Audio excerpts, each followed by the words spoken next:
Hello, everybody, and welcome to another episode of the Horizon podcast. The podcast that takes you further than Horizon magazine while still bringing you the same amazing insight and guidance and support from some of our fantastic contributors and specialists. Today, we're going to be exploring the buzzword AI. But what does it actually mean for you? For your business? How can you incorporate it? What potential does it have? And how can you benefit from that potential by using some of the fantastic platforms and apps that are out there and available on the market? It's going to be fun. So let's dive right in. Enjoy the show.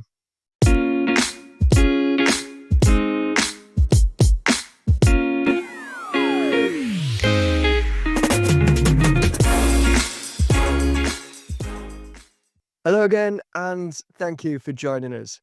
First, I must apologise because the sun is coming out. Everyone's saying it's suddenly spring, and in someone's cruel joke, I've suddenly decided to come down with a bit of a cold. So I'm sorry that I might sound croaky, and apologies especially to you guys who are watching this because you probably get to see my red nose as well. But thankfully, you're not here to listen to me too much today. Um, Thankfully, you're all here to hear from the brilliant expertise of Pascal Fintoni, who I know he's a modest guy, but it really is. I hope he doesn't mind me calling him an expert, a true expert when it comes to AI and digital marketing. And I think with 30 years of experience in sales and marketing and last 2 years really kind of just jumping and diving right into AI and what AI is. And, I was not one who was thinking about AI 2 years ago. I can tell you that much. So thank you very much for joining me, Pascal. Thank you very much. And I think your voice is absolutely fine. This is perfect for radio. I think you should do a show reel and send it to, a local radio station. But thanks for the introduction. And, what was interesting is I had to update my profile recently on LinkedIn, my media CV that I sent for speaking gigs. And it was rather distressing to go from what I used to have 25 plus years experience to now a proper 30, because literally last year, it was 30 years since my first website project. I got involved in digital ever since. And thank you very much for the accolade of expertise. You're right. One, it can, obviously be very, very modest. And when it comes to AI, what is interesting is we are all more or less at the same kind of level. People may remember that's going to be part of your kind of pub quiz that ChatGPT was released in November 2022. And so that's quite recent, really, when it comes to technologies. And therefore, for your users and listeners, don't feel bad if you're still finding out how to use the technology. It's just very, very new. And as we'll discuss, you and I, Ben, it's not been particularly good at explaining itself. That makes any sense. I think AI needs a better PR agent. But certainly, once I played with ChatGPT and it was kind of amusing, I also tested, speaking to ChatGPT in French to see whether or not you could cope with that. There was the Christmas break, and then but maybe spring of 2023, I thought, what would be the practical application? Because if there isn't any, then I can pass. I'm a busy guy, right? But what would be the practical application for a small team, no matter the size of the organization, particularly in charge of marketing and comms? And is there a contribution of AI to help you with your strategy, help you with international marketing, help you with different facets? Could be SEO, could be social media. So I spent the vast majority of 2023 really testing and testing and testing and trying to match make, the idea of AI for SEO, AI for, PR, and I can really look for whether or not the claim that were made at the time were indeed valid. But also 23 was the release of different platforms. So ChatGPT was the first one, but others came along. And I felt that by, early 24, I had something to say, and then launched the first masterclasses. And honestly, Ben, it's just gone absolutely crazy. But I don't think it's just the AI. I think it's the application of AI within a marketing and sales context that people find interesting. I think that's a perfect example of you being modest by saying we're all on the same level when it comes to AI. Uh, but you hit one point you made there that I quite liked is that AI doesn't market itself very well. And you're right, a lot of people will just say, AI has the potential to do anything and everything, which is great, sounds great. But from a business point of view, that doesn't actually really help me say, well, what actually no can it do, or what can it do for me today and now? So I suppose starting very simply, we know that it can be used as a bit of like a research tool, or to help write content, but just run through a couple of those. And you already gave us a couple, but a couple of areas there you think kind of AI can really today help businesses and make businesses' life easier.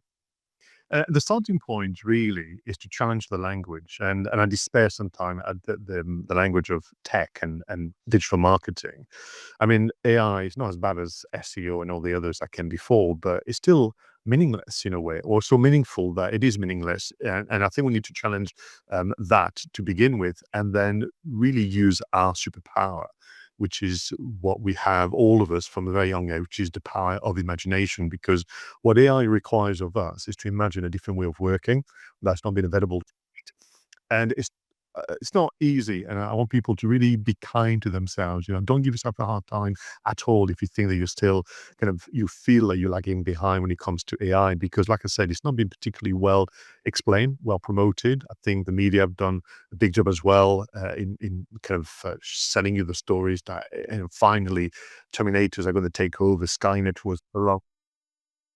But AI is got that power of making us reflect on that convergence of science and fiction, which is absolutely fascinating. But it's been a conversation that has lasted forever. I think if you go back to the after the Second World War and all this kind of sci-fi books and the sci-fi novels, and this idea of reflecting how we're going to kind of coexist and collaborate with AI has been part of what we've looked at through literature and movies. So for me, the starting point is to kind of understand that it is not like a search engine, even though it looks like a search engine, and is not like a chatbot, even though it looks like a chatbot. So to begin with, it looks the wrong way for people to understand how it's used. And then if you look at the platform themselves, whether it's ChatGPT, Gemini, Copilot, and we'll move on to the differences if you want to. But if you are like a first-time visitor to any of those platforms, there is nothing there to inspire you to really use it in a way that's going to be meaningful to your business, as you pointed out.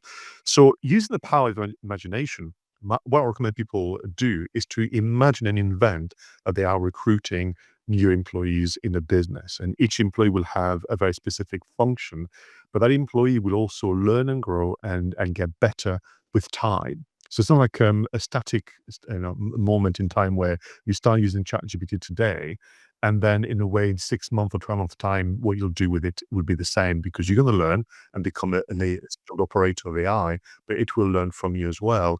And for me, there are two avenues. The one is the admin assistant. So imagine that you bring someone who's an admin assistant, but decided that they can multitask. So they can do something that has multi steps potentially, or they can do more than one task, throughout the week that you have. So using your power of imagination, you have to imagine that there is a full induction process for the admin assistants to kind of come in. You've got to jot down really, I would go as far as a job description, or at least, a scope of work. Once you can challenge yourself in becoming a team leader, whereby even though that's not your function officially in the business necessarily, or you're already a team leader, but you're going to be recruiting additional assistant for what we call the time thieves, the task that you could do yourself, but you wish they would take less time. And they fall into three categories really. Research, but I do mean in-depth, very detailed, very ambitious research, because what AI can do, many people have played with it now, is really get to a position where it can scan and consult a large amount of information, much more than we can manage by doing a simple Google search. So in-depth, detailed, very ambitious research is one of it, but also present the information in a way that suits you. The next thing is that the admin assistant can rewrite and reshape what's already there. So perhaps, on your to-do list forever, you've been meaning to get back to the website and change the content to suit a particular market.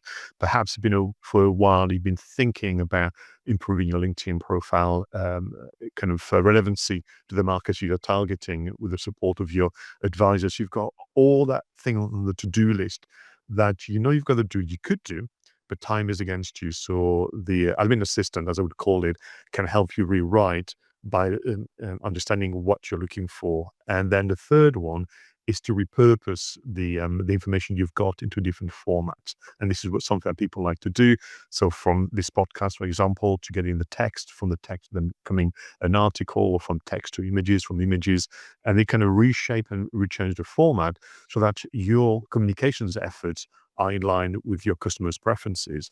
So they're the three categories of work. Now, the argument being, therefore, that if you can get your admin assistant to take things off your plate, you save time, you reclaim time. So let's say for what you wanted to do would take you normally 3 to 4 hours, but it can be done in an hour and a half, then you have reclaim to the tune of 3 hours back.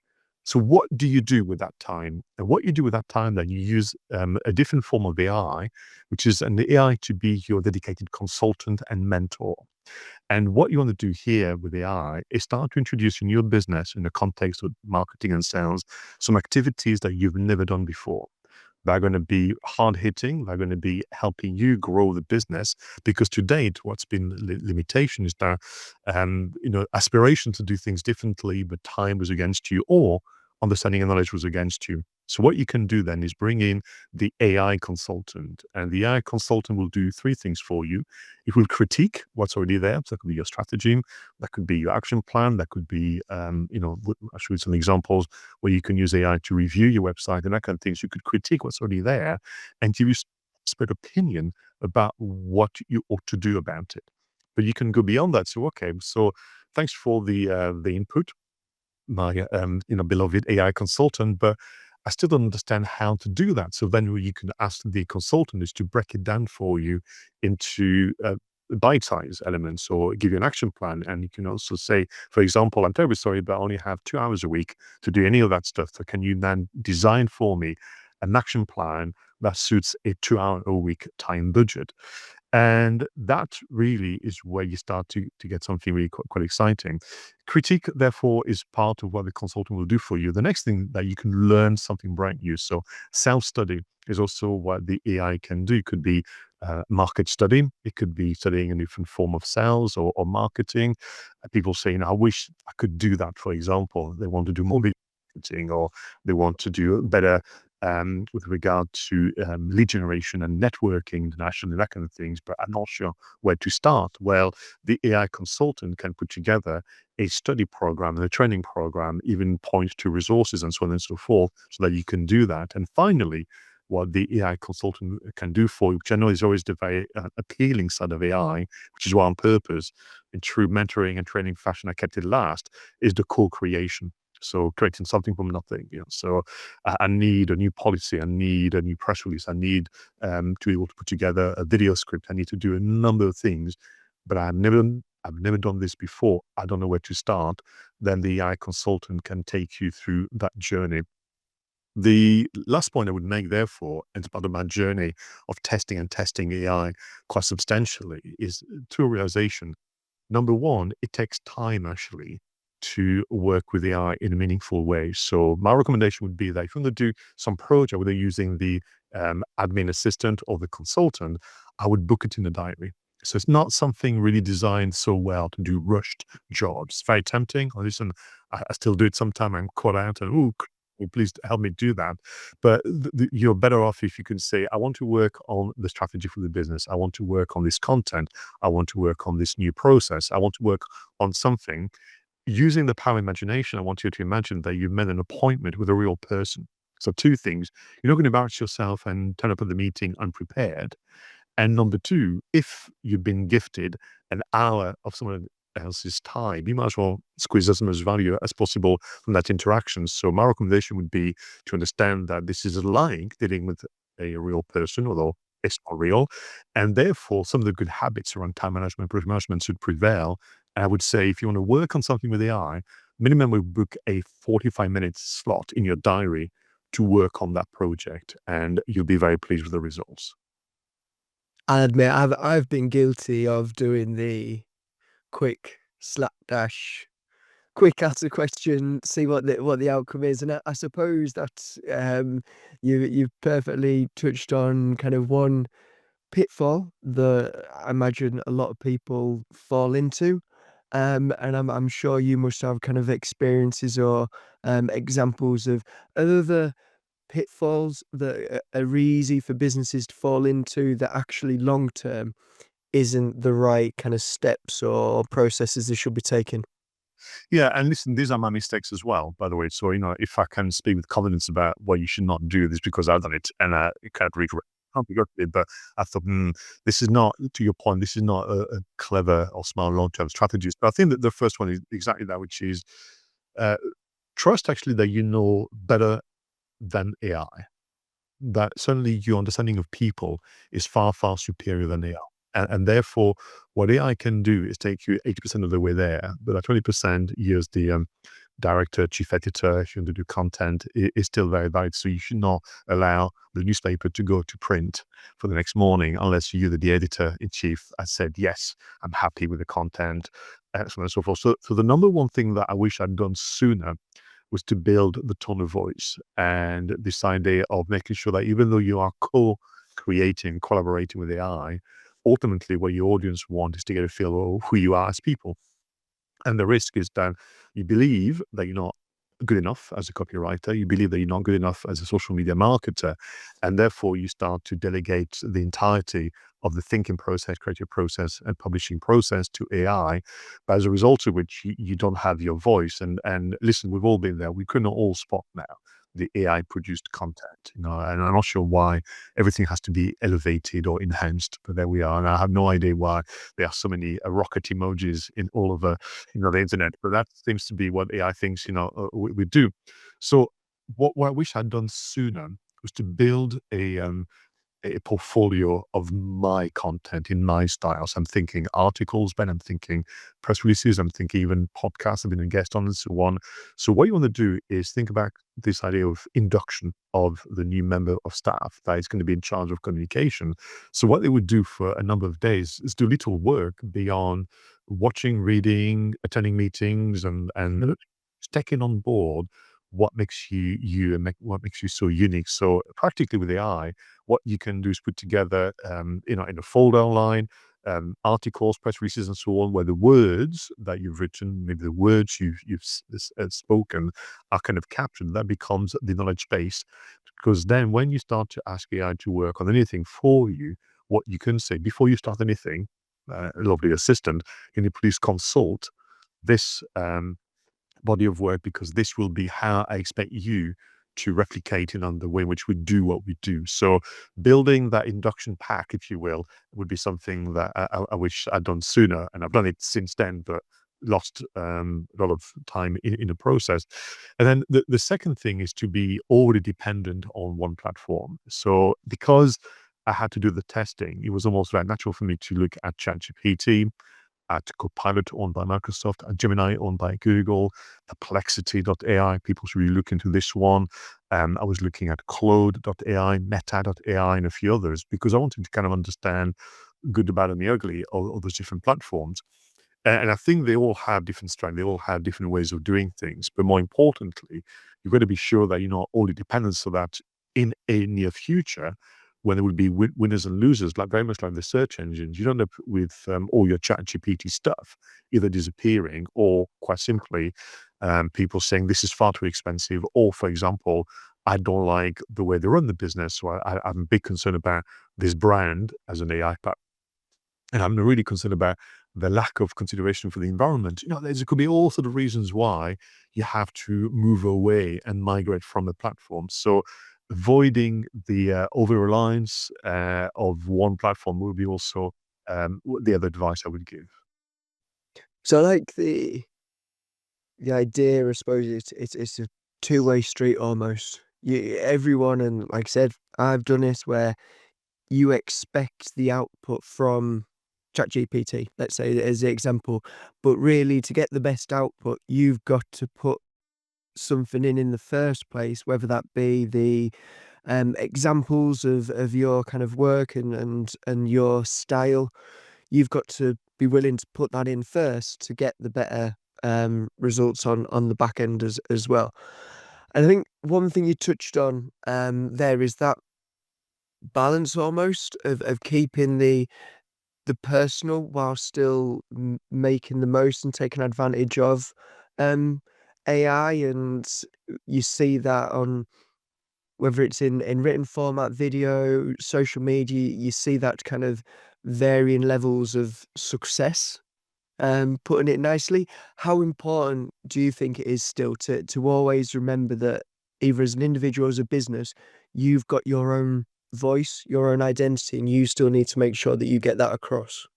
Oh, it's essential, and it's been really my work from as long as I can remember in terms of, helping somebody actually be confident about the way they communicate, not paying attention to the others. That's not what we tend to do, because ultimately what I need to do for my customers is for them to be someone's favorite. And they will become someone's favorite because the way in which you've communicated gives me some inclination about how you do what you do, the way you approach customer service, the mountain of common sense you deploy when looking after, customers like me. And really, your communication skills is not to show how smart you are with the tech or how good you are with the lingo. It's literally show how much you care. And AI struggles with that. It may get better over time, but actually for me, it's always this idea of, I want to find a way for you to use the tools of the time to show how much you care, to show your passion. You can have different ways to look at it. But ultimately, when somebody reads the information, when somebody watches the video, when they listen to a podcast, when they download the ebook and the tactics go on and on, then of course, the reaction that you want from your international audience is as follows. Wow, if this is how helpful they are remotely, I can't wait to speak to those people.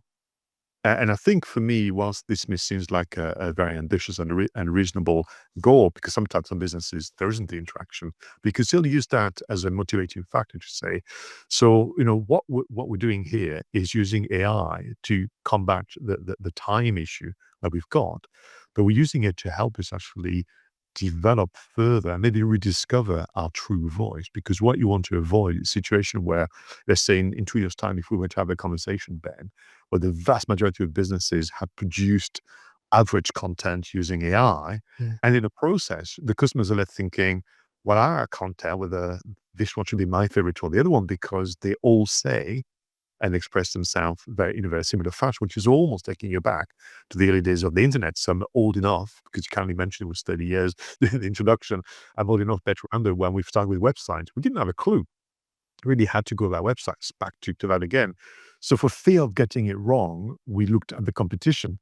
And and what we did then was to realize that they didn't get it wrong either. They were just as nervous as we were. So you end Yeah. up with sites looking the same. You end up with the intro paragraph looking the same. You end up with blogging looking the same, and so on. And then it took really a good 10 years to extract ourselves from this, I suppose, the hand on the edge of the swimming pool to go, actually, I'm going to swim that way and I'm going to go and do it on my own. And really, that's where blogging became more interesting, and people were able to communicate in a way that this, I suppose what I'm going to say, there ought to be parity between what I see online, thanks to AI, and face-to-face interaction.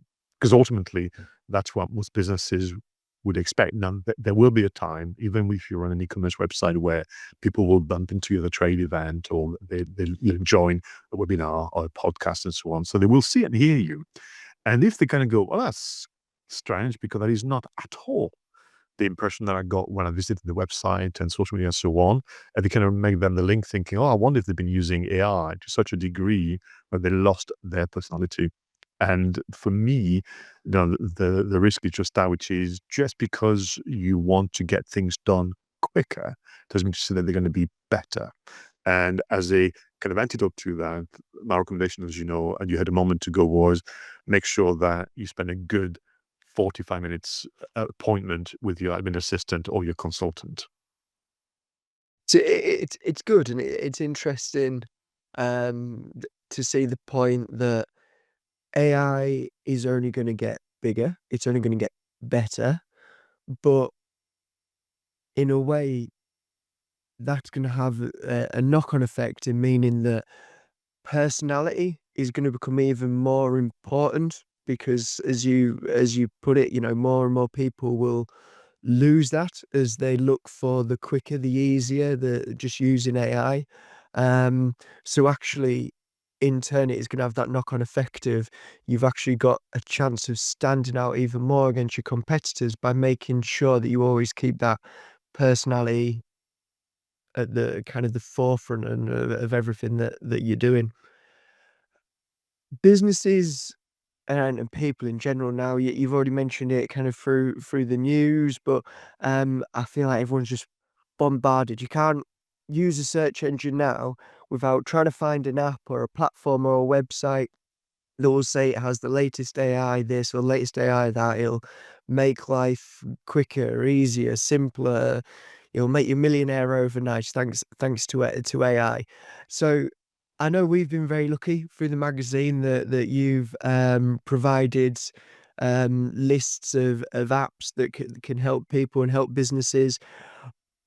And we'll link that in the bio as well for the podcast. But just for now, just for everyone listening, what would you say the best steps are? How did you find those apps? How would you suggest a business goes about kind of sieving through the noise and finding the right AI platforms and apps to actually help their business?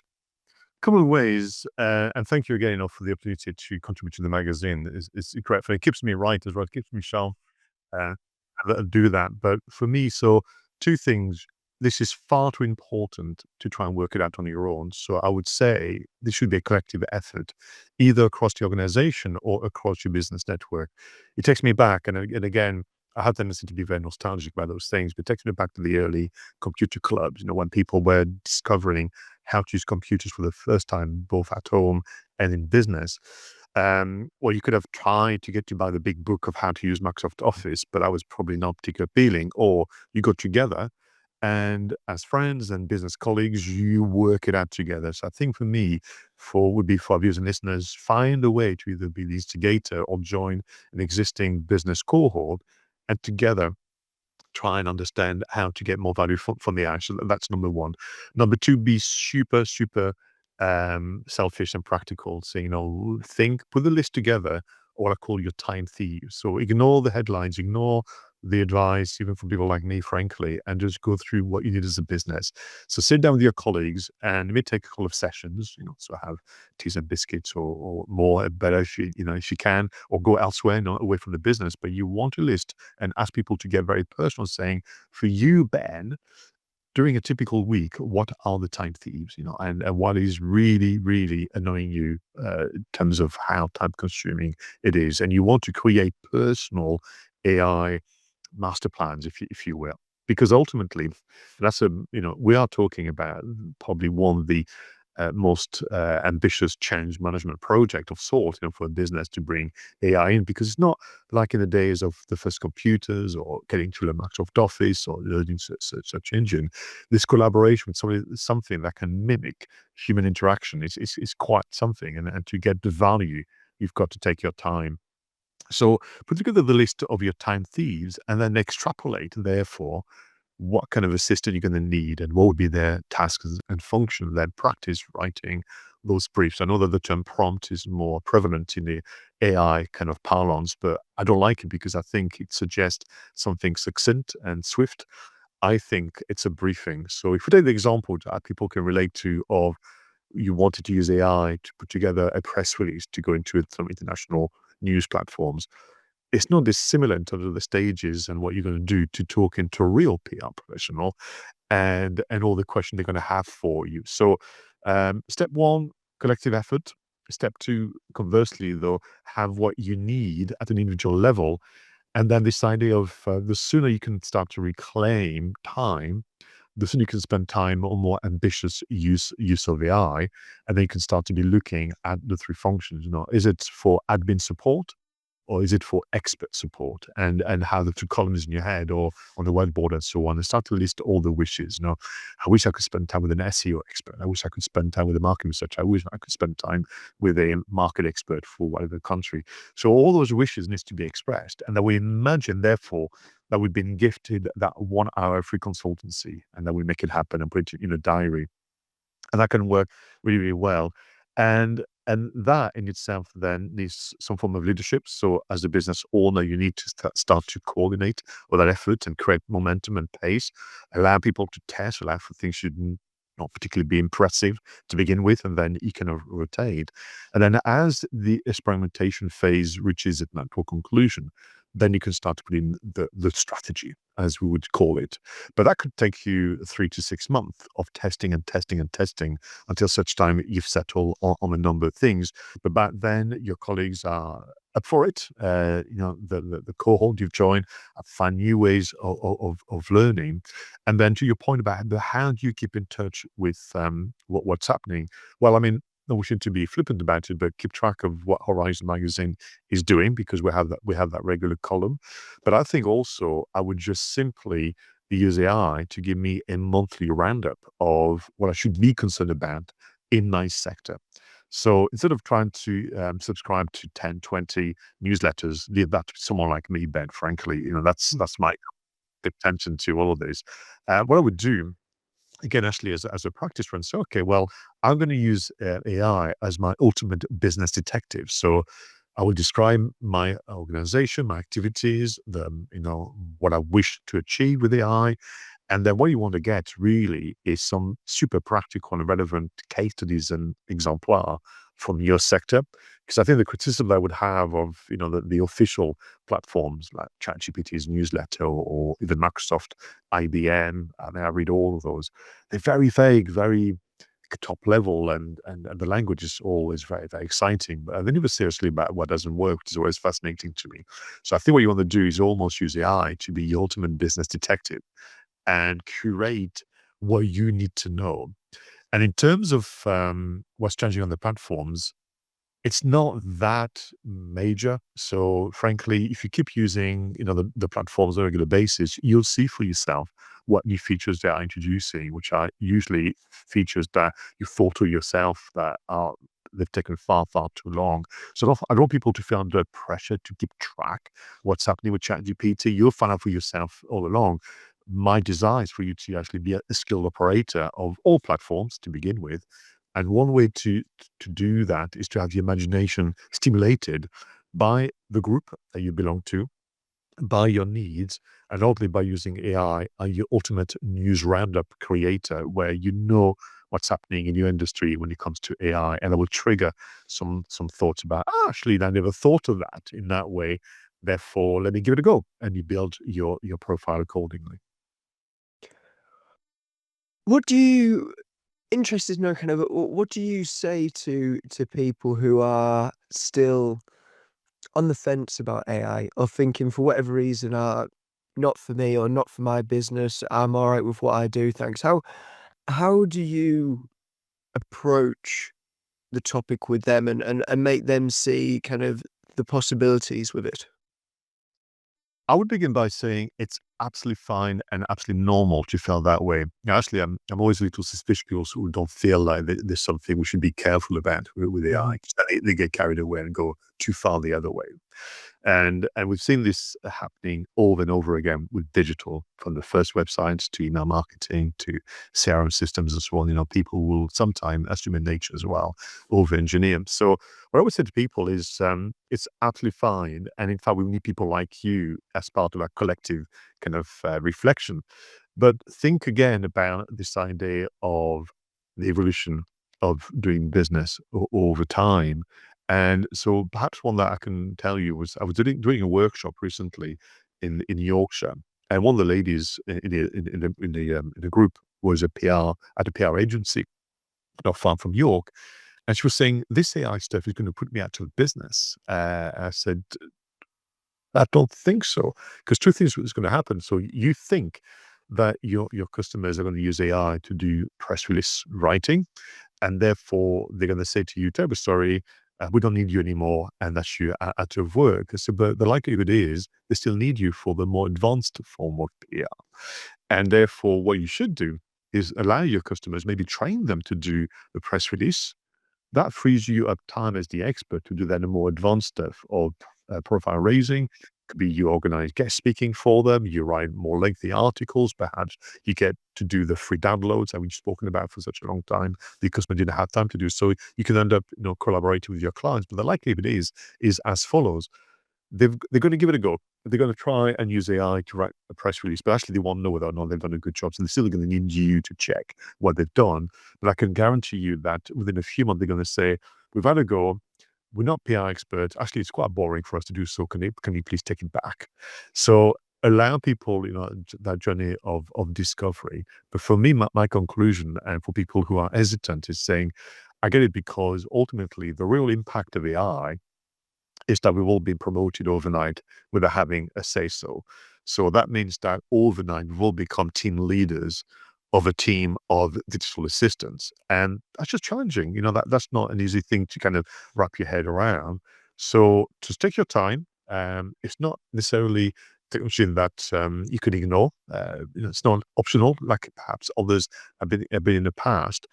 And just keep asking the right questions, because again, collectively we need people like you who are perhaps just a bit more hesitant, and they ask all the right questions all of the time, and just find your pace, find a way to embrace it. And the best way to do it is to do one thing maybe with AI and see the value, see the evidence, and then grow from there. Perfectly put, I think. Um, so that's kind of touched on AI generally, and ways that any business, no matter kind of where your business is based, where your customers are based, can benefit from AI and integrate and use AI. But just focusing specifically now on businesses who trade internationally, what would you say are some of the additional benefits that they can potentially get out of AI that can really help them when they're looking at new markets, let's say?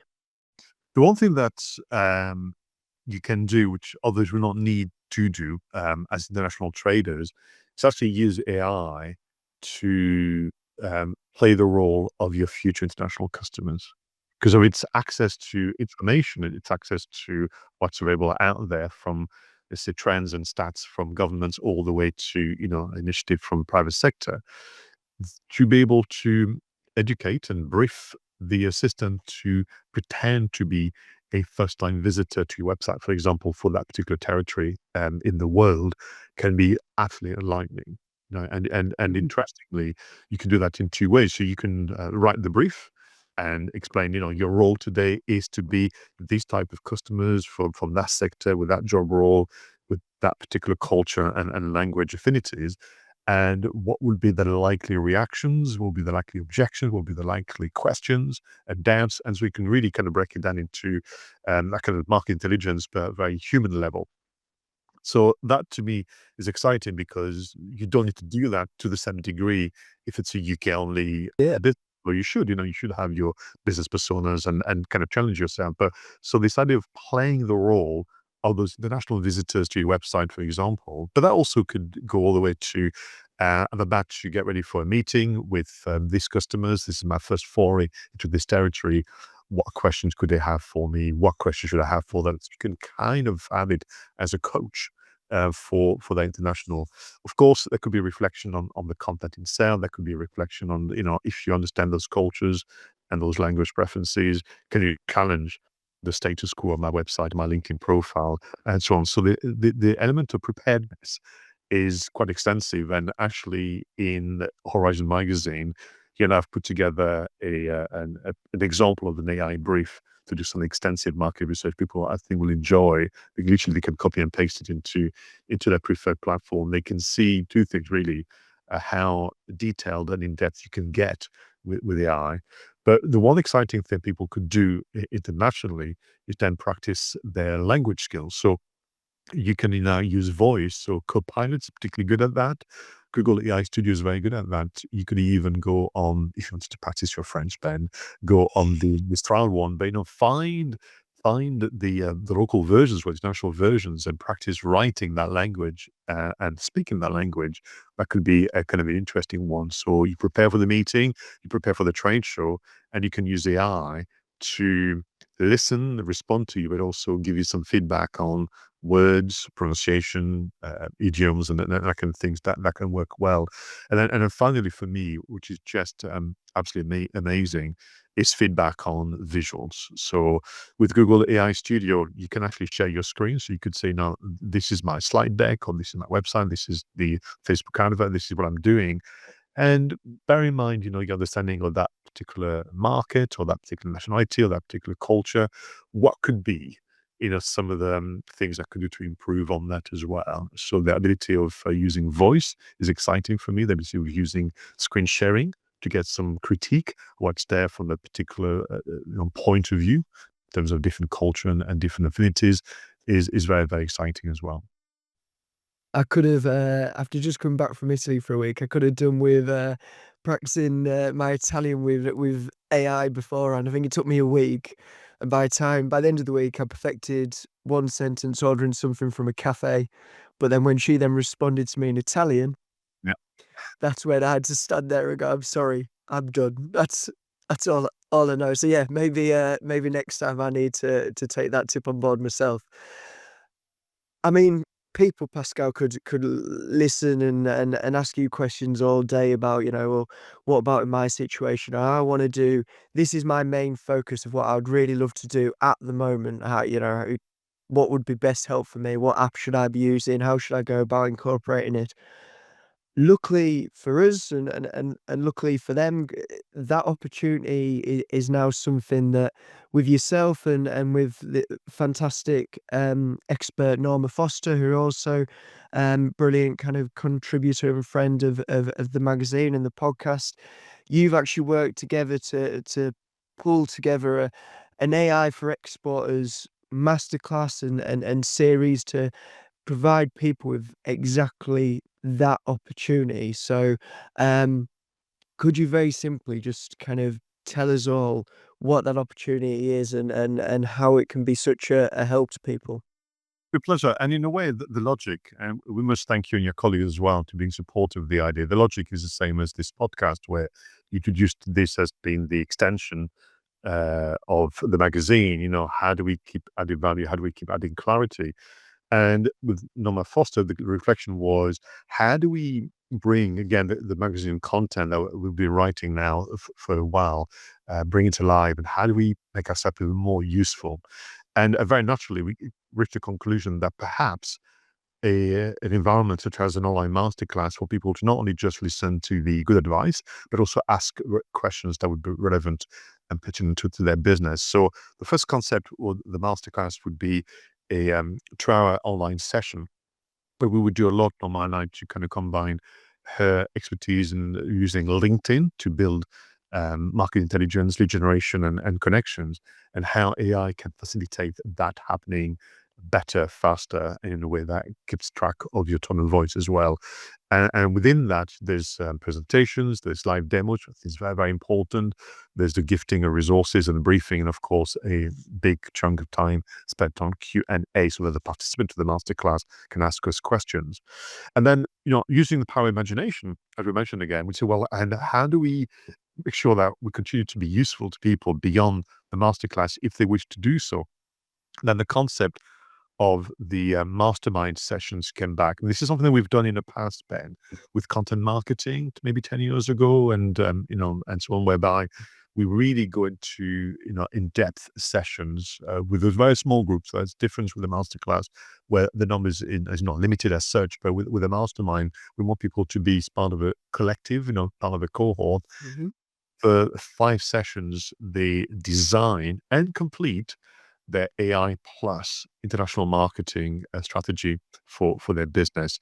And so really it was just thought process that carried them all the way to creating those learning experiences that can make a big difference so that we can go from understanding and being a bit more confident about it all the way to being a skilled operator and being very competent in the process. I've got to say as well, thank you very much for offering essentially 25% discount for anyone, Horizon listeners and readers. And I think kind of for £75 for 2 hours to hear from you and Norma, talk about LinkedIn, exporting AI, and to be able to kind of just pick your brains. Um, I can think of an awful lot of worse ways to spend £75, I'll be honest. I think that's a brilliant kind of offer and opportunity, and one that any business should look to take up. So thank you very much for kind of putting those on, and giving us just the opportunity just to be part of it in any way, and help you guys kind of get get people involved, and help people to upskill and just realize their potential, and the potential, and like you said, AI is not going anywhere. It's only going to get bigger. It's only going to get better. So people now need to understand it, and start incorporating in the business, and um, yeah, make the most of it. Don't be scared of it. Um, but just appreciate how to properly utilize it. And I think that's a perfect thing that you've said throughout. And you always say, I know from when spoken to you previously, Pascal, and I'm sure that's what you'll be helping people to really understand, and do. So thank you very much. My pleasure. No, it's been great conversation. Thank you for your question because a lot of it is, let's say first-hand experience, and it's nice sometimes to capture it and share it in a way that we've done today. And between that and, like you said, the resources you've created, you and I, over time, I think there's a lot there to get someone to either refine their current practices or start from a stronger base. Yeah. So what we'll do is you'll find Pascal's contact details in the bio below. You'll find his apps cheat sheet, which I think now we're probably running on, I'd say about over 50 at least apps on there. So for any business in any situation, there's certainly hopefully some app that you're going to find on there that can help you. We'll also include link to the Eventbrite page where businesses can sign up and even just find out more about the masterclass in this series. And obviously, if you have any questions on that, then I'm sure Pascal, myself, Norma, more than happy for you to get in touch, and ask anything that you may have. But otherwise, that's all from me. Thank you very much for everyone for putting up with me. I think as soon as I press stop on this, I'm gonna go and find myself a fresh tissue. But thank you very much, Pascal, for your time. That was brilliant. Absolute pleasure. Thank you for having me. And thank you very much, everyone, for listening. Until next time, goodbye, and thank you very much.